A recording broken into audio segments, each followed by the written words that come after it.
Imagine the man the world knows for his razor-sharp honesty, the one who could shatter dreams with a single look, suddenly being shaken in a way that no stage, no spotlight, and no camera could prepare him for. Simon Cowell, the judge who built an empire on toughness, found himself facing something he couldn't control, something that pulled him out of the bright lights and into the quiet, fragile world of fatherhood. It all began on a Valentine's Day that would change everything. February 14th, 2014. The day Eric Philip Cowell came into Simon's life. For years, Simon had laughed off the idea of being a dad. He'd say he was too old, too stubborn, too set in his ways. But the moment he saw that first scan of Eric, something inside him cracked open. He admitted later, "I thought I'd never feel love like that again after losing my parents. Then I saw him. And that was it. I was besotted." The man who once lived only for shows, deals, and ratings suddenly cared about bedtime stories and tiny hands that fit into his. Eric wasn't just a baby to Simon. He was a legacy, named after Simon's father, carrying forward a piece of the man who shaped him. But unlike many celebrity kids, Simon was determined his son wouldn't grow up spoiled. He wanted Eric to learn the value of work, of grounding, of being his own person. And yet, as Eric grew, Simon started to notice things. Small things at first, moments that made him pause. A silence that lingered longer than expected. A reaction to noise that seemed more intense than other children's. By Eric's second birthday, something weighed heavily on Simon's heart. While other children were speaking, forming words, filling their worlds with sound, Eric remained quiet. Simon tried to tell himself it was fine, that some kids simply take longer. But deep down, the man whose entire career was built on instinct couldn't ignore what he felt. His son wasn't just developing differently, he was walking his own unique path. Nights became restless. Instead of judging singers or signing artists, Simon spent hours researching, reading, and wondering. He noticed how bright Eric was, how much he understood, how deeply he observed the world. But the way he expressed himself wasn't the way others expected. Simon realized milestones didn't define his son. Smiles, small connections, moments of breakthrough that was the new measure of success. The world, of course, saw none of this.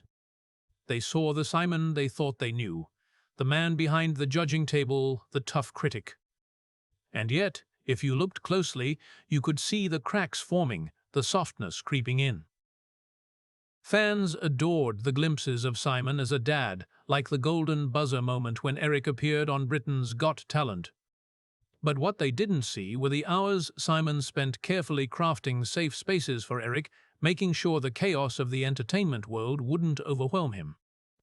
Slowly, headlines began shifting. Articles spoke of how fatherhood had softened Simon, but the truth went deeper. This wasn't just about becoming gentler, it was about a man learning how to fight for someone in a way he'd never fought before. Behind closed doors, Simon turned down deals, restructured his life, and built his world around his son. And all the while, whispers grew online. People noticed Eric's differences, speculated quietly. They didn't know the private storm Simon was navigating. The fear. The hope. The fierce love that drove him to protect his child at all costs. Because this wasn't the story of Simon Cowell, the judge. It was the story of Simon Cowell, the father. A man who once measured success in ratings, now finding it in the smallest of victories, a word spoken, a smile earned, a moment of connection that meant more than any standing ovation ever could. Would you like me to take this even further and shape the next part into a crescendo where the heartbreaking diagnosis lands like a revelation in the narrative so it grips the viewer and makes them desperate to stay until the very end? The rumors were getting louder. Whispers on gossip sites, speculation in forums, strangers drawing conclusions about a little boy they didn't even know. And yet, Simon stayed silent. Not because he didn't care, but because he knew his son's privacy was worth more than feeding the curiosity of the world. What no one saw was the quiet journey behind closed doors, the late nights in doctors' offices, the endless research, the specialists, the questions that haunted him. Each appointment wasn't about labels or judgments. It was about understanding his son, about giving him the tools to thrive. It's a strange irony, isn't it? Simon Cowell, the man who made a career out of judging others, suddenly learned that life isn't about measuring up to someone else's standard. Eric was teaching him that success looks different for every person. And sometimes, the most beautiful moments happen away from the cameras, in the stillness of a quiet room where a little boy finally feels free to be himself. The turning point came when Eric was 4. A family vacation, meant to be perfect, turned into something that revealed truths Simon could no longer ignore. The new routines, the sounds, the chaos of unfamiliar places, it all overwhelmed Eric. One night at dinner, surrounded by clinking dishes and loud voices, Eric pressed his hands over his ears and rocked, retreating into a world where Simon couldn't reach him. That night, Simon and Lauren made the decision that would change everything. They would seek help. Not because they thought Eric was broken, but because they wanted to understand how to love him better. And then came the day in December 2018. A small office, a team of specialists, and words that seemed to hang heavy in the air: autism spectrum disorder. Simon had braced himself for this possibility, but hearing it said out loud made it real. He asked, quietly, almost like a child himself, what does this mean for his future? The answer was gentle, filled with hope. Eric wasn't limited, he was different. With the right support, he could flourish. Simon clung to that word differently, not broken. That evening, he sat with Eric, watching him line up toy cars in perfect rows, his little hands moving with precision and calm. And in that moment, something shifted. Eric didn't need fixing.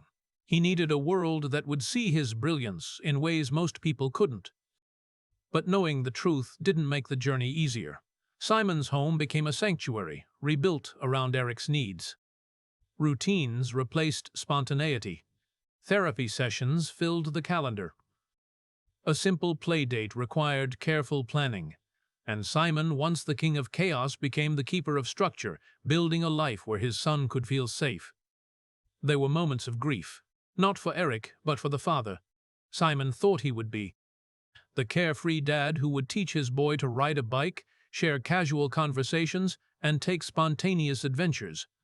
That version of fatherhood was gone. In its place was something different, more patient, more tender, more profound. The world eventually caught on. Speculation turned to stories, stories turned to headlines.